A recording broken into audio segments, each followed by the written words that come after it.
우리나라에는 귀신 이야기가 많죠. 옛날부터.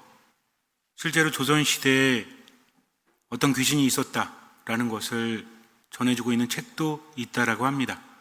보통 귀신 그러면 하얀 소복을 입고 입에 칼을 물거나 또는 뭔가 산 사람이라고는 생각할 수 없을 만큼 구별된 모습으로 나타나지 않습니까? 특히 우리나라에는 처녀 귀신이 많죠. 외국에도 여자들이 귀신이 많은데 왜 하필이면 여자들이 귀신이 많이 되는 걸까요? 뭐가 많아서? 한이 많아서. 우리나라는 그래도 귀신들이 착한 편이죠. 왜? 외국 귀신들을 보면 그냥 죽여. 이유도 없어. 그냥 공포의 대상입니다. 우리나라는 그렇지가 않아요. 처참하게 나타나지만 뭐가 풀리면? 한이 풀리면 제 모습을 찾지 않습니까? 근데 하얀 소복을 입는 귀신은 전통적인 귀신이 아닙니다. 이거는 영화 감독인가 누가 만들어낸 거예요. 저승사자도 그렇고. 원래 우리나라의 귀신은 하얀 소복을 입고 나타나지 않았습니다. 근데 하도 영화나 드라마나 소설을 통해서 그렇게 전해지니까 그렇게 우리가 알고 있지만 그렇지 않습니다. 우리나라 귀신들의 특징을 보면 좀 처참한 모습으로 나타납니다. 특히나 한이 많은 모습을 그대로 보여주고 있다는 거죠. 그래서 무서운 거예요. 하얀 소복을 입고 나타나면 안 무섭죠. 특히 장화홍련전이라든지 또는 아랑전설 이런 것들을 보면 비슷하죠. 일단 한이 맺힌 여인이 귀신이 됩니다. 이 여인이 죽은 이유가 있죠. 여러 가지 이유가 있어요. 품행이 방정치 않다, 남자랑 눈이 맞았다, 그리고 임신을 했다, 그래서 결국은 자살을 했다, 내지는 집을 나갔다, 이렇게 하면서 안 좋은 소문이 퍼지게 되지만 실제로 당사자들은 어땠죠? 당한 겁니다. 죽임을 당한 거죠. 그리고 한을 품고 그렇게 죽었어요. 그래서 자신들의 한을 내보내기 위해서 죽었을 때 모습으로 나타나는데 문제는 뭡니까? 이거를 보고 공포에 사로잡힌다는 거죠. 누가? 사또들, 부사들이. 그래서 특히나 아랑전설을 보면 밀양의 부사의 딸이었던 아랑이 억울하게 죽음을 맞이하죠. 이방인지 누군지 모르겠지만 아랑이를 보고 반하죠. 그래서 어떻게 한번 해볼까 하다가 유모를 꼬시지 않습니까? 유모가 밖에 나가자고 하니까 아랑이는 나갔죠. 당시의 여인들은 바깥 출입이 자유롭지 않았습니다. 그래서 나갔는데 자꾸만 외진 곳으로 데려가서 거기서 덤벼들지 않습니까? 그래서 억울한 죽음을 당해요. 그리고 유모도 어쨌든 그리고 나서 남자랑 눈이 맞아서 집을 나갔다라는 억울한 소문까지 만듭니다. 사람을 죽여놓고 억울하게 만든다. 얼마나 한이 맺혔겠습니까? 그래서 내 한을 들어달라고 새로운 부사가 나올 때마다 아랑이의 부모는 그런 줄 알았죠. 그 딸을 찾으려고 하다 찾지 못해서 어쨌든 바뀌지 않습니까? 부사가 바뀌어서 첫날 밤을 치르는데 이제 와서 하룻밤 보내야 될 거 아니에요. 근데 그 다음 날마다 시신으로 발견이 되죠. 왜? 놀래 죽었거든. 사실은 귀신은 해코지하지 않았습니다. 귀신이 나타날 때 어떻게 나타나요? 보통 촛불이 꺼지죠. 진짜 그랬는지 모르겠지만 어쨌든 그러고 나서 아주 처참한 모습으로 나타납니다. 죽었을 때의 모습, 피를 질질 흘리면서 두개골이 깨져 있거나 이런 모습이겠죠. 그럼 얼마나 놀랄까요? 더군다나 밤에 나타나잖아요. 좀 낮에 나타나면 좀 좋을 텐데, 그죠? 좀 놀라지 않게 멀리서부터 좀 처참한 모습을 보면 적응이 되잖아. 근데 갑자기 촛불이 꺼지고 확 나타났을 때 얼마나 놀랍니까? 달빛에 비친 그 모습을 보면 엄청나게 놀랄 거예요. 그래가지고 꼴까닥하죠? 그러니까 또 어때요? 귀신이 나타나서 죽인다더라 라는 소문이 퍼지니 그 다음에 오는 사람은 어때요? 더 무섭지? 그래서 아무도 오려고 하지 않습니다. 그러다가 우여곡절 끝에 이거 아니면 벼슬길에 나설 수 없는 사람이 억지로 오죠. 그래서 첫날 밤을 보내는데 누가 나타나요? 또 귀신이 나타납니다. 이 사람은 더 이상 갈 곳이 없죠. 마음가짐이 다릅니다. 한 가지 전설에도 많은 이야기가 담겨져 있죠. 서로 물러날 수 없다. 귀신은 어때요? 내 한을 풀어달라고 이야기하고 또 부사는 더 이상 물러날 데가 없어. 여기서 견뎌내지 못하면 벼슬길에 오를 수도 없고 가족들을 부양할 수도 없으니 마지막이죠. 그래서 눈을 부릅뜨고 귀신을 바라보지 않습니까? 네 어찌 죽은 이가 산자에게 나타나서 놀래키느냐, 호통을 치지 않습니까? 그랬더니 뭐래요? 사실은 제가 이러이러해서 저렇게 되었습니다 하고 이야기하니까 반전이 일어나죠. 자기를 죽이러 온 게 아니잖아요. 한을 이야기하는 거잖아요. 그래서 방법을 알려주는데, 나비가 되어서 그 이의 머리 위에 제가 앉겠습니다. 그것이 범인입니다 하면서 이제는 흥미진진하게, 처음에는 무서웠지만 흥미진진하게 이야기가 펼쳐지죠. 그래서 그를 벌하니까 또 나타나는데, 이번에는 어때요? 아주 이쁜 모습으로 나타납니다. 뭐가 풀려서? 한이 풀려서. 그리고 나서 뭐라고 하죠? 이 이야기는 경상 어디 밀양에서 전해진 이야기로 인간의 추악함을 드러내면서 하면서 어허 이런 전설의 고향 옛날에 봤는데, 귀신이라는 존재는 한을 품고 그렇게 나타날 수밖에 없다.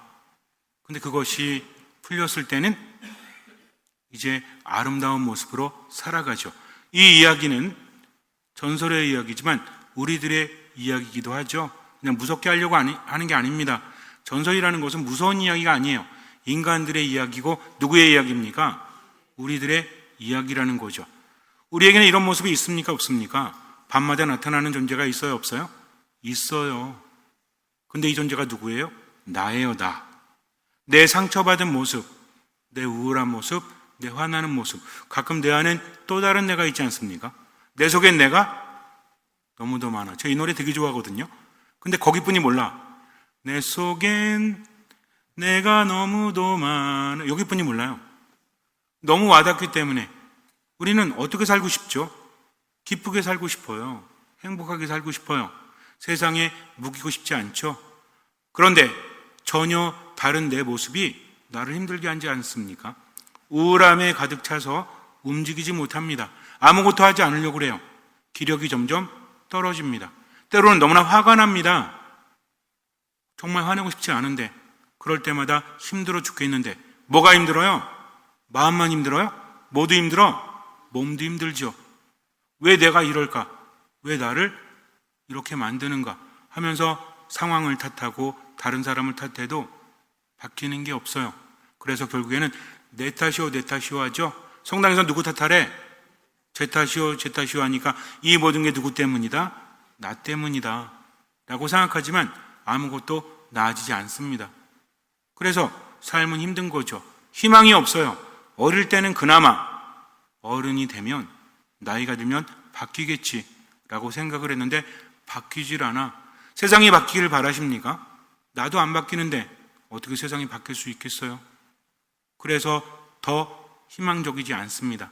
하느님께 희망을 두고 하느님 안에 몰면 바뀔 수 있을 거야 라고 생각하면서 기도해 보지만 번번이 삶 안에서는 자꾸만 절망 속으로 빠져드는 경험을 하지 않습니까?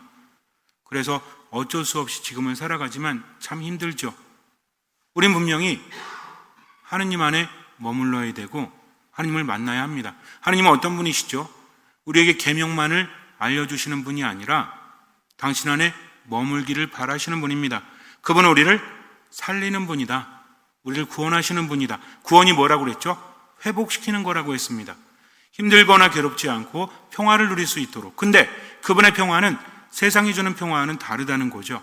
내가 주는 평화는 세상이 주는 평화는 다르다라고 하십니다. 하지만 여기 중요한 게 있습니다. 그분의 말씀이 왜 중요합니까?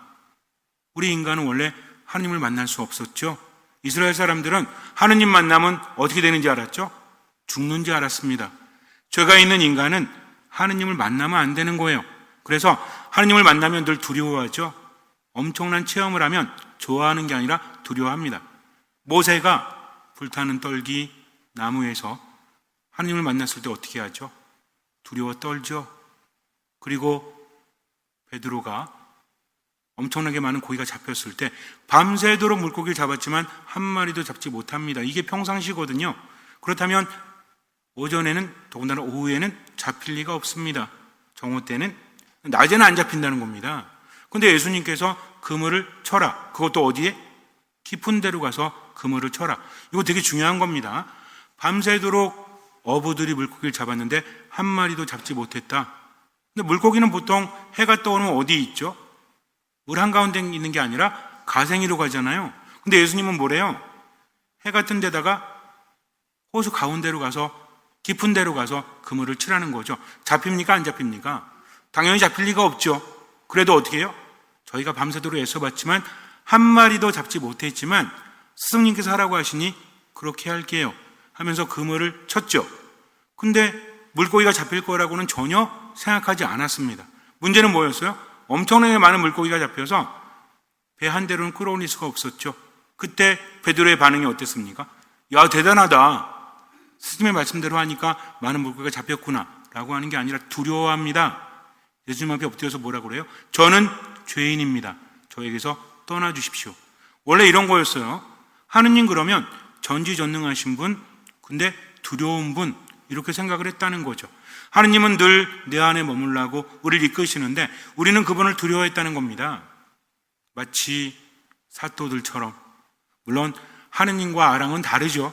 본 모습을 알지 못하고 그냥 스스로 그렇게 생각을 하는 거죠. 하느님은 그러지 않았습니다. 그런데도 불구하고 하느님에 대해서는 어떤 분? 엄하신 분. 하느님은 우리를 심판하시는 분, 이렇게 생각을 했다는 거죠.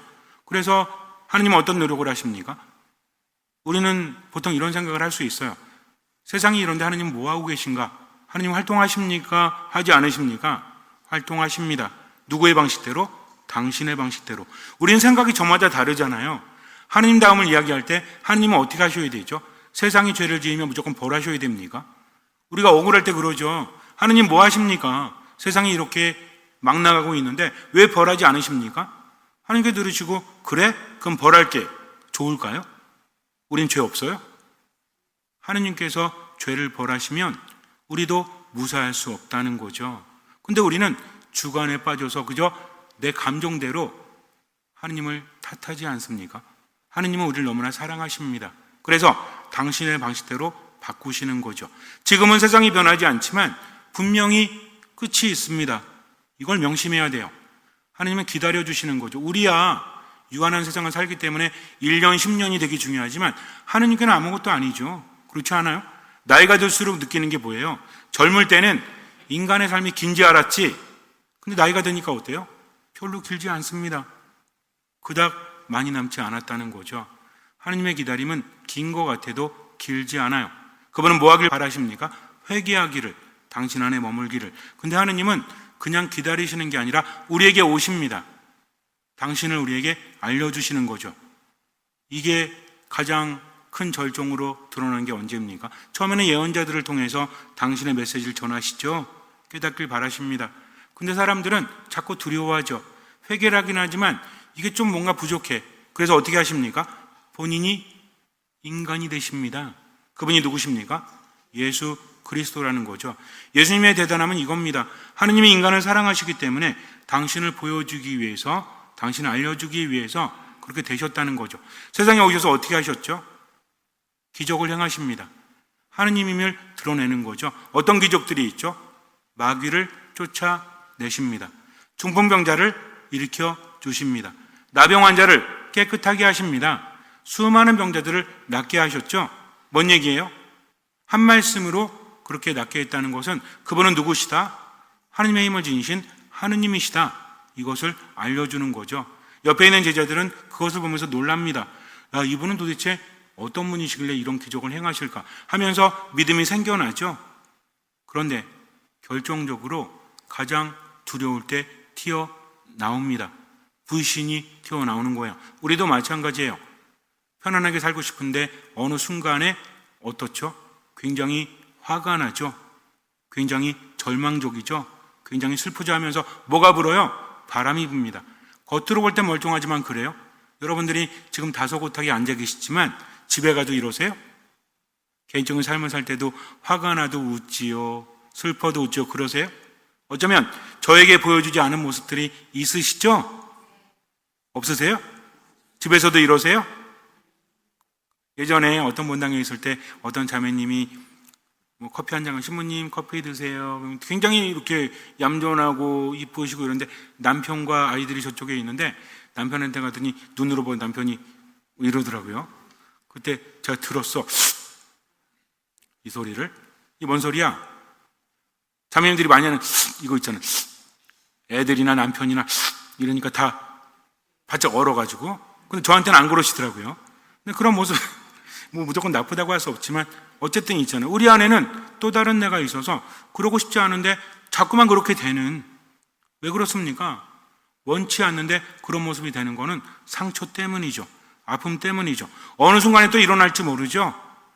잠잠하지만 어느 순간에 또 일어나지 않습니까? 뭐가 불면? 바람이 불면. 무엇 때문일까요? 두려워서 그래요. 공포 때문에 그렇습니다. 견디고 싶지만 그렇지 않을 때 뭔가 마음으로 느껴진다는 거죠. 마음만으로 느껴지는 게 아니라 몸으로 느껴지죠. 뭐라고 합니까? 스트레스라고 하죠. 스트레스가 우리 안에서 나올 때 견딜 수가 없어요. 몸이 반응하기 때문입니다. 어쩌면 좋아요. 아무리 마음을 먹어도 그것이 내 삶을 망치고 있죠. 이렇게까지 화낼 건 아닌데, 이렇게까지 우울할 건 아닌데 그렇게 되지 않습니까? 근데 문제는 뭐예요? 나이가 들면 들수록 이게 더 심해집니까? 약해집니까? 더 심해지잖아요. 힘 떨어지면 안 그럴 줄 알았지. 근데 그게 아니에요. 그러니 더 고통스럽고 힘들어요. 뭐가 큽니까? 불안이 커지고 두려움이 커지고 불행감이 커지는 거죠. 이게 문제라는 겁니다. 행복감이 커지면 이런 게 잘 안 나와요. 근데 불행감이 커지고 뭔가 불안하니까 이렇게 된다는 겁니다. 예수님의 제자들이 예수님과 함께 배를 타고 갈릴레아 호수 가운데로 나아갑니다. 근데 갑자기 돌풍이 분다고 그래요. 갈릴레아 호수는 굉장히 크다고 했죠. 주변이 55km 정도 된다. 그들은 갈릴레의 바다라고 불렀습니다. 그러니까 엄청나게 큰 거야. 평상시에는 아름답고 고요하지만 바람이 불면 어때요? 지형도 그래요. 지형도 이게 좀 낮다 보니까 주변이 병풍처럼 바람이 불면 어떻게 될까요? 흔들릴 수밖에 없죠. 물이. 그러다 보니까 어떻게 됩니까? 파도가 칩니다. 두려워요? 안 두려워요? 두렵죠. 왜? 배가 뒤집히면 죽으니까. 그 물이 의미하는 게 뭐죠?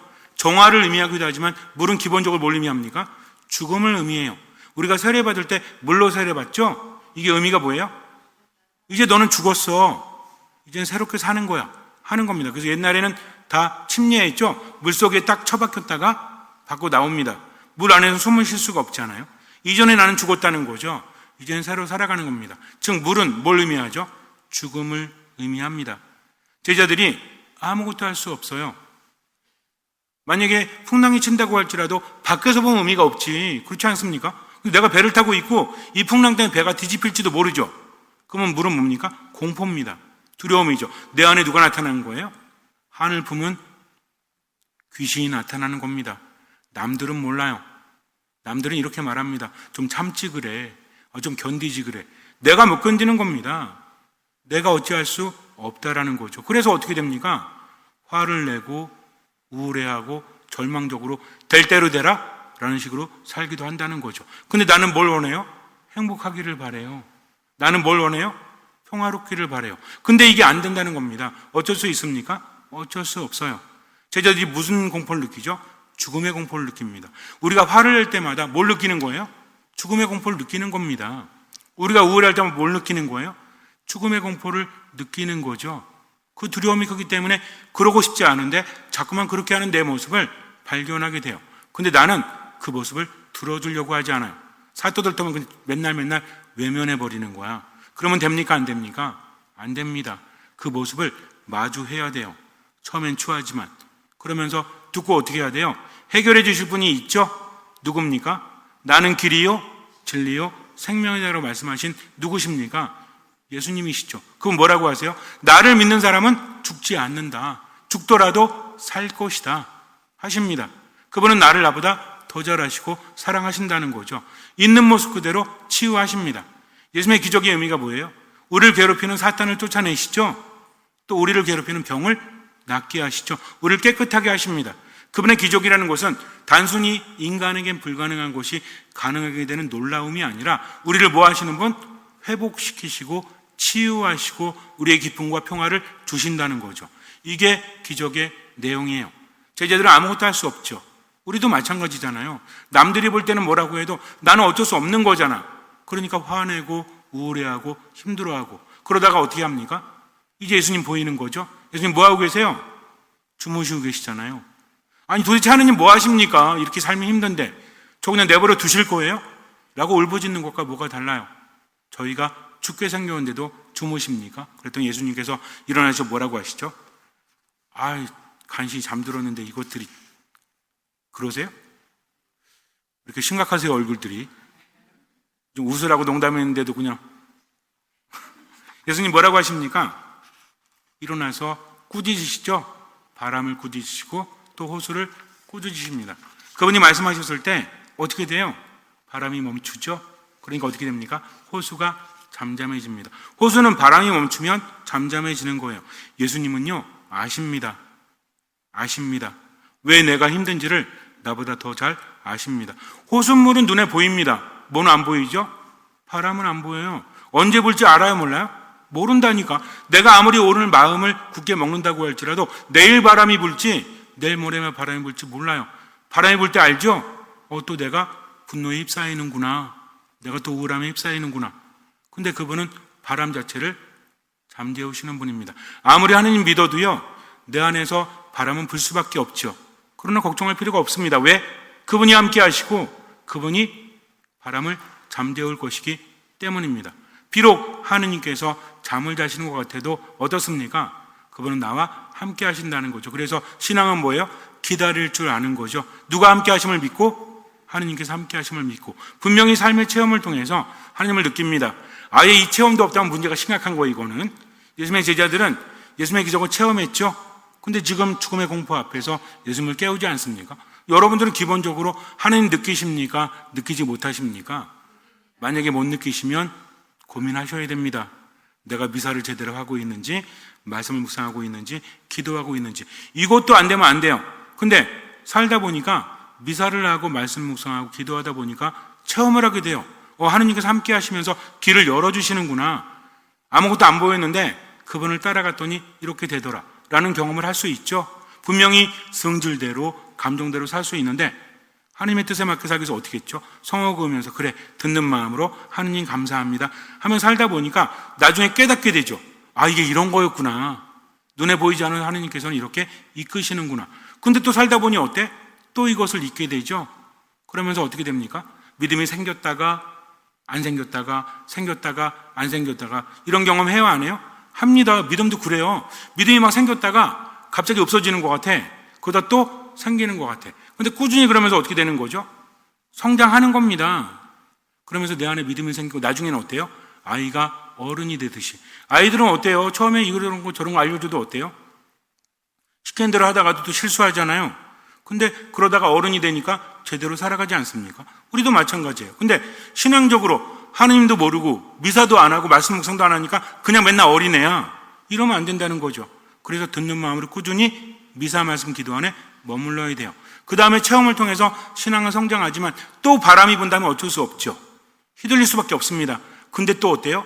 예수님을 체험하게 되죠. 저분이 함께 하시면 그러면 내가 죽지 않는구나 하면서 뭘 봅니까? 삶의 고통을 보는 게 아니라 누굴 바라보는 거예요? 예수님을 바라보죠. 그렇다면 삶만을 바라보는 사람은 늘 생각만 많아요. 고민만 많아요. 그러나 예수님을 바라보는 사람은 생각이나 고민보다 뭐 하죠? 묵상을 한다는 거죠. 이게 차이입니다. 지금 내가 힘들다. 또 분노가, 우울함이, 절망감이 내게 또 다가오네. 그럴 때 어떻게 해요? 멈추는 거죠. 그거를 바라보는 게 아니라 누굴 바라보는 겁니까? 하느님 바라보는 거죠. 비록 지금 주무시는 것 같지만 나와 함께 하시는구나. 성호를 긋습니다. 그러면서 주님, 저와 함께 하십시오. 제 삶에 기적을 일으켜 주십시오. 함께 하신 당신을 믿습니다. 그럼 예수님 어떻게 하실까요? 눈을 뜨십니다. 바람을 잠재우시고 우리에게 또 한 말씀 하시죠? 뭐라고 하세요? 왜 겁을 내느냐? 아직도 믿음이 없느냐? 뭡니까? 믿는다는 건 뭐예요? 이루어진다 반복하는 게 아니라 주님께서 함께 하시는구나. 그러니 체험을 통해서 깨달은 주님께 모든 것을 맡겨야 되겠다 하면서 뭐 하는 사람? 기도하는 사람, 말씀 안에 머무는 사람, 미사 안에 머무는 사람. 그러면 우리는 또 어떻게 되죠? 과연 저분은 누구신가 하면서 점점 더 깊어지죠. 사랑하는 사람의 관계도 그렇지 않습니까? 처음에는 좋아서 만나서 사랑에 빠지지만 가면 갈수록 그 사람에 대해서 깊이 알게 되죠. 잘 모르세요? 알고 싶지도 않아? 그렇지 않잖아요. 사랑하면 알고 싶은 겁니다. 존재만으로도 힘을 얻는 거죠. 그것이 바로 신앙이다. 그러니 어떻게 해라?